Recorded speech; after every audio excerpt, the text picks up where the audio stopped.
नमस्कार। आज मैं आपको मिलाऊंगा हिमाचल प्रदेश के डिस्ट्रिक्ट हमीरपुर के खसरा गांव के राजेंद्र सपैया जी से।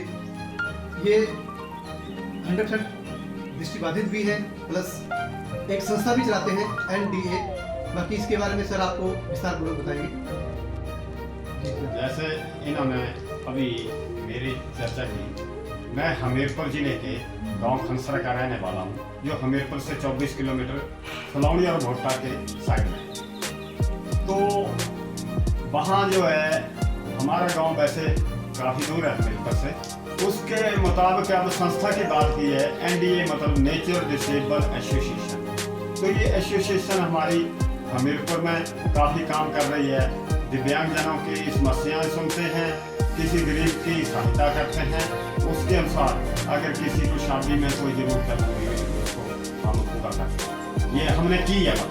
तो जगह जगह हमने कैंप किया और उसके अनुसार हमारा NDA आगे बढ़ रहा है और लोगों में जागरूकता बढ़ रही है। तो ये जो है NDA का काम। जी सर, थोड़ा सा आप अपनी कुछ लाइफ की ऐसी कुछ एक्सपीरियंस जो अलग हो वो थोड़ा सा शेयर कीजिए। एक्सपीरियंस मेरे पास तो काफ़ी ज़्यादा है, काफ़ी घटनाएं हुई हैं, लेकिन उनमें से कुछ एक है। तो उनमें से पहली घटना तो ये है कि जैसे मैंने कहा कि पहले मतलब हम दृष्टिवान थे, तब तो लोग समाज सेवा करते थे, लेकिन दृष्टिहीन हो गए तो भी हमने समाज सेवा नहीं की, क्योंकि पहले आम की थी, अब दृष्टि समाज की या कोई भी हमारे दिव्यांगजन हैं उन्हीं सभी को लेकर चलते हैं। तो इसके बाद क्या हुआ कि जैसे हम मीटिंग के लिए शिमला में हमारी मीटिंग चलती थी, जा रहा था मैं। तो वहाँ क्या हुआ कि मैं घर से लेट क्यों निकला, क्योंकि मेरी मीटिंग लेट, मैंने बस हमीरपुर से लेट पकड़ी। अभी कुछ 1 किलोमीटर आगे निकला तो जंगल के बीच में हमें मिल गए 2 गाड़ियाँ हमारे गाँव की थी, हमारे परिवार के। वो अचंभित तो हो गए कि अंधेरा हो गया और ये अकेले चले हुए। वो बोलते हैं हम आपको छोड़ के आते हैं। मैंने कहा भाई क्यों? नहीं अंधेरा हो गया।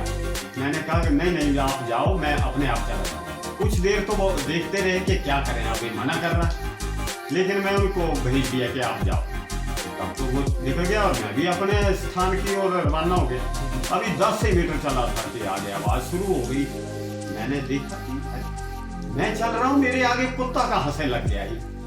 तो आगे उसके पंजों की सरक हो रही थी। जाते जाते कुछ देर आगे 2 पहाड़ियों के बीच में थोड़ा ऐसा दर्रा था।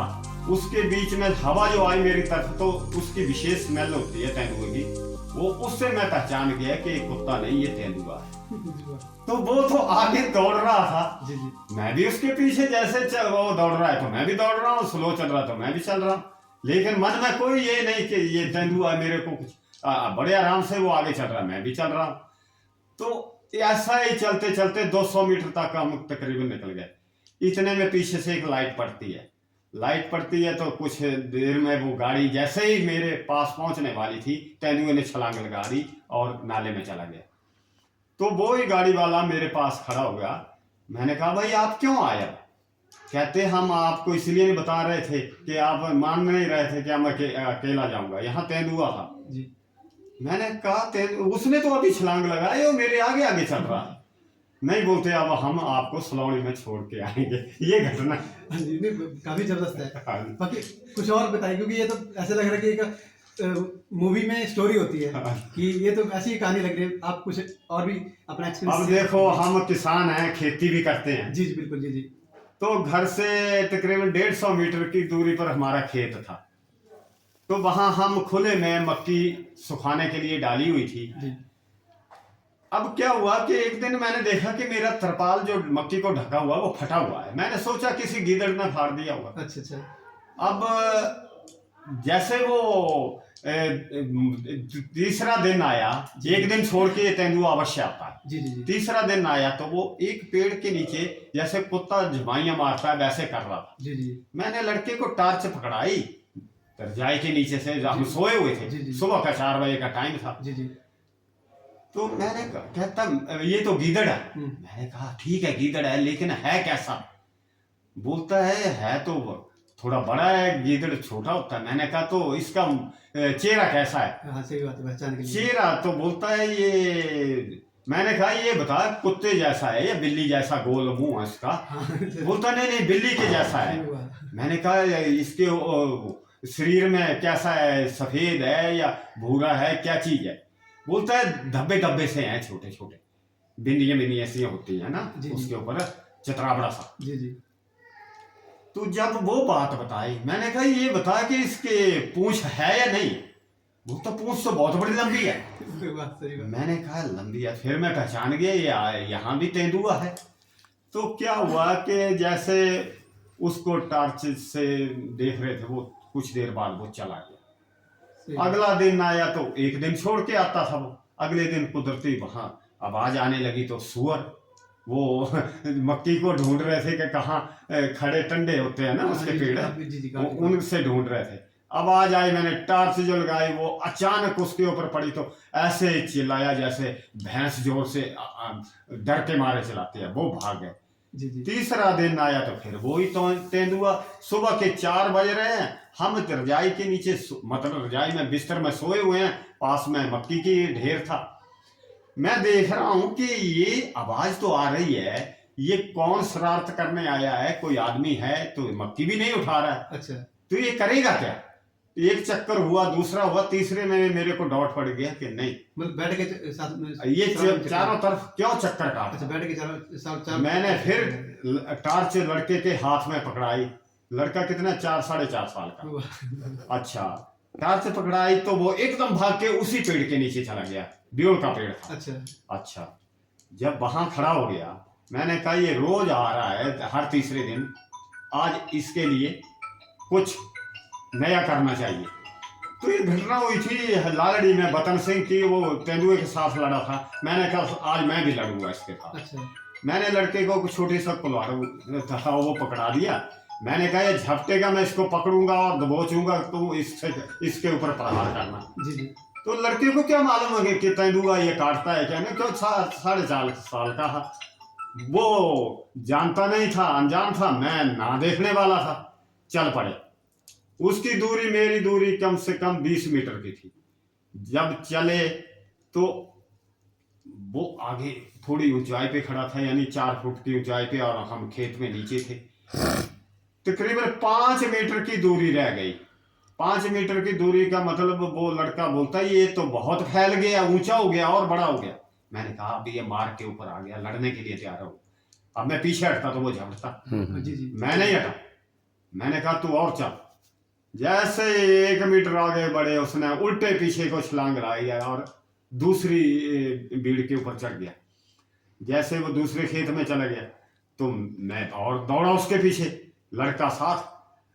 तो चलते चलते कम से उसको 250 मीटर हम ले गए।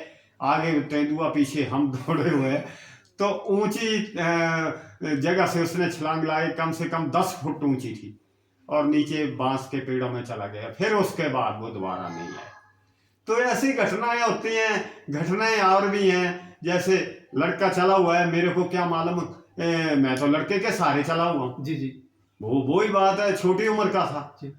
आगे कहता है आगे कोई काला काला कुछ है। अनजान लड़का बोल रहा है काला काला कुछ है। मैंने कहा अरे क्या है? बोलता है पता नहीं है कुछ काला है। अब थोड़ी देर में बोलता है इसने तो पंख फैला दिए। जब वो काला और पंख फैलाए, मैंने कहा ये तो कोबरा है भाई। मैं मन में अंदाजा लगा लिया, अब मेरे को तो देख नहीं रहा। जी। मैंने कहा बच्चे के ऊपर प्रहार करे, मैं जो आगे हो जाता हूँ। जी। मैंने बच्चे को खींचा, पीछे कर लिया और मैं उसके सामने हो गया, आमना सामना। थोड़ी देर में फन बंद करके पता नहीं कहाँ चला गया। मैंने कहा कहाँ है? बोलते यही तो था, अब पता नहीं कहाँ जाए। तो ये जीव जो है, ये आदमी को देखकर रास्ता छोड़ देते हैं। ऐसा नहीं, हम ये सांप बोलता है कि मुझे देखकर आदमी डंडा उठा के मेरे ऊपर प्रहार करता है, लेकिन वो देख रहा है कि इसके हाथ में डंडा भी है, लेकिन आमना सामना भी हो रहा है, ये बोल भी कुछ नहीं। जब मैं नहीं बोल रहा था वो भी साइड दे के निकल गया। तो ये समझकारी जीव की है। देखो, नहीं बिल्कुल धन्यवाद। ये जो सर आपने कहानी बताई है काफी अच्छी है, और इनसे हमें एक बात ये भी मेरे को जो अनुभव हो रहा है इन कहानियों से हाँ कि अब हम तो ये कहानियां मूवी में या फोन में यूट्यूब में सुनते थे, हाँ लेकिन ये जो आपने कहानी बताई काफी जबरदस्त है। हाँ और इनमें एक बात जो है कि जैसे कि हम, जैसे कि अभी वीडियो के माध्यम में आपने बताया कि नहीं देख सकते, हाँ तो हमें तो नहीं पता कि सामने क्या है, हाँ, बिल्कुल और जो बच्चा साथ में है हाँ। उसे पता नहीं कि ये है क्या। बिल्कुल मतलब बच्चा इसलिए नहीं डरा कि भाई ये क्या है, हाँ। और आप इसलिए डरे कि भाई हमें दिख रहा है क्या। बिल्कुल ठीक है, तो डर का सामना कैसे किया आपने, एक तो ये बात है। हाँ। दूसरा बात है सांप के लिए आपने जो बताया हाँ कि सांप भी जानवर जो है भाई, ये जीव जंतु हैं, हम्म। जब तक हम उनको नुकसान नहीं पहुंचाएंगे हाँ, तब तक वो हमें भी नुकसान नहीं नहीं पहुंचाएंगे। पहुंचा। मतलब समझ इनमें भी काफी जबरदस्त है। बिल्कुल ठीक है, जबकि कई बार इंसान धोखा खा जाता है। हाँ तो ये सब बातें हैं, और ये सब जो वीडियो के माध्यम से हम आपको बता रहे हैं, हाँ। हमारा उद्देश्य ये है कि अगर कोई भी पर्सन है, बाधाएं या समस्याएं आप बोलें कि जो नेचुरल इनको हम बोलते हैं, हाँ। ये हम भी फेस करते हैं, बिल्कुल लेकिन ये कि डट के सामना किया है तो उसके आगे आपने रिजल्ट सुना कि क्या हुआ। तो इसलिए छोटी छोटी बातों से या छोटी छोटी समस्याओं से डर के या अपनी जो लाइफ का उद्देश्य है उसको मत बदलो, और आप निरंतर कार्य करते रहो, तभी जीवन में कामयाबी मिलेगी। धन्यवाद।